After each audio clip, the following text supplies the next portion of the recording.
sentimentos de raiva, de ódio a determinados povos, questões como preconceitos raciais, discriminação racial, a própria homofobia, por exemplo, né, esse sentimento de ódio, né, ele também é constituído socialmente, né? Ele é o resultado da interação desse sujeito, né, com o seu entorno.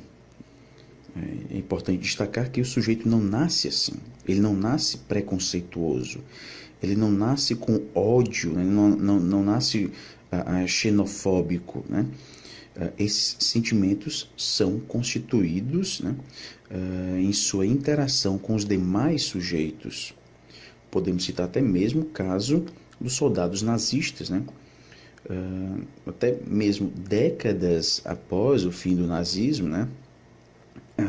Com a Segunda Guerra Mundial, décadas depois, em entrevistas, alguns ex-soldados nazistas, ao falarem, né, sobre essa época, né, antes e durante a guerra, né, ao fazerem referência aos judeus, né, a gente percebe ainda esse ódio presente neles, né? É como se ainda não estivesse apagado, é como se eles não percebessem isso, né? Então, quando eles falam, quando eu digo eles, né, não estou me referindo a todos, né? Estou me referindo a alguns ex-soldados nazistas que deram entrevistas, né? E a gente percebe esse sentimento de ódio ainda presente, né? Mas isso foi o resultado de um período de, que a gente chama, né, na antropologia, né, de endoculturação. Os jovens foram sofrer esse processo, né, de aquisição de uma cultura, e essa cultura permeava valores, né, crenças, representações, né, e mostravam que havia vilões, né, havia pessoas que estavam fazendo com que a Alemanha, né, fosse tratada daquela forma, né? Tivesse altos índices de desemprego, enfim, havia esse discurso de culpabilizar alguém, né? Um povo, uma cor, né? E isso estava tão forte no sistema educacional, né? Isso se fazia presente de tal forma no processo educativo, né, que as pessoas iam assimilando essa cultura, esses valores, e consequentemente reproduziam isso, né? E isso foi de uma forma tão forte que até hoje, né, quando a gente se depara com entrevistas dadas por ex-soldados nazistas, a gente percebe que isso ainda se faz presente neles, né? É como se não tivesse mais como retirar essa visão, essas crenças, essas representações, né? Porque o processo de endoculturação foi muito forte, foi muito violento, né? Foi algo do qual não se podia fugir, né? Daí a educação, ela serviu justamente para isso, né? A educação formal, né, serviu para isso, para veicular essas crenças preconceituosas, representações deturpadas da realidade, né?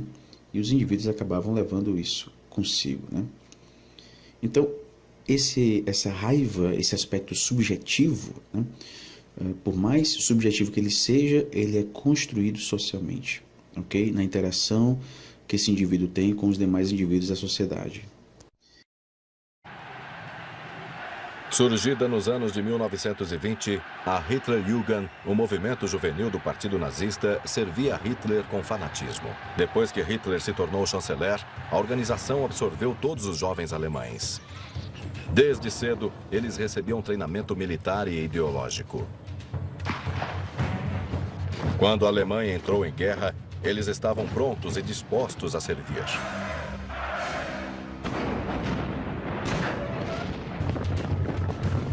Em 1943, a juventude hitlerista foi convocada para a Flak, a defesa antiaérea. Eles apontavam holofotes e canhões na direção dos bombardeiros aliados para proteger as cidades alemãs. Não havia aulas, por isso as crianças adoravam. É difícil descrever o meu entusiasmo. Um oficial da Luftwaffe foi à escola e anunciou que quem tivesse nascido em 1926 e 27 iria entrar para a Luftwaffe entre 10 e 15 de fevereiro de 1943 como assistente de defesa. Nós pulamos da cadeira e gritamos de alegria. O barulho era ensurdecedor. De repente, virávamos soldados, que era exatamente o que esperávamos. Pura alegria. A defesa antiaérea estava pronta. Os ingleses iriam chegar. Os bandidos ingleses do ar soltam suas bombas em nossas cidades e vilas. Eles não miram apenas nossa economia de guerra. Eles buscam enfraquecer a força do povo alemão por meio do assédio constante. Estávamos convencidos que a Alemanha estava conduzindo uma guerra defensiva. Então cumpríamos nosso dever com zelo extremo. E nos esforçávamos ao máximo. Portando armas reais, vivendo perigosamente, a emoção era febril para muitos que finalmente lutavam como soldados, como homens, pelo Führer e pelo Reich. Dentre os 200.000 Flakhelfer estava o escritor Günter Grass e Josef Ratzinger, o futuro Papa Bento XVI.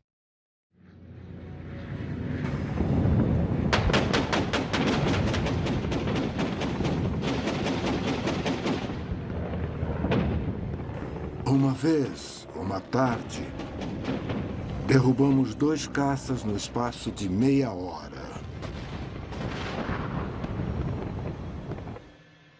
E foi uma sensação de triunfo.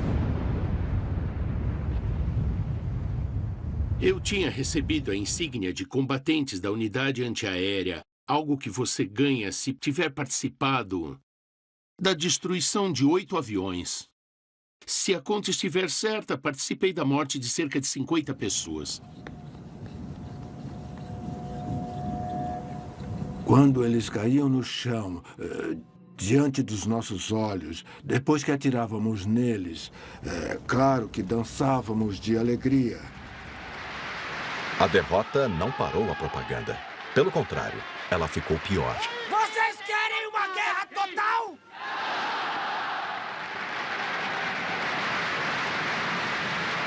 Vocês querem que ela seja mais completa e radical do que podemos imaginar?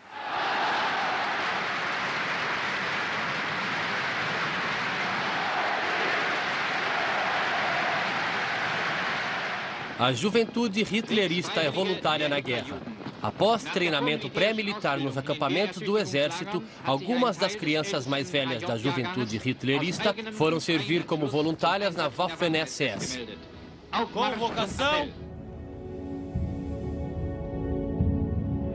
A propaganda do regime acertou em cheio. No outono de 1943, 16.000 jovens da classe de 1926 entraram para as fileiras de uma nova divisão blindada da Waffen-SS.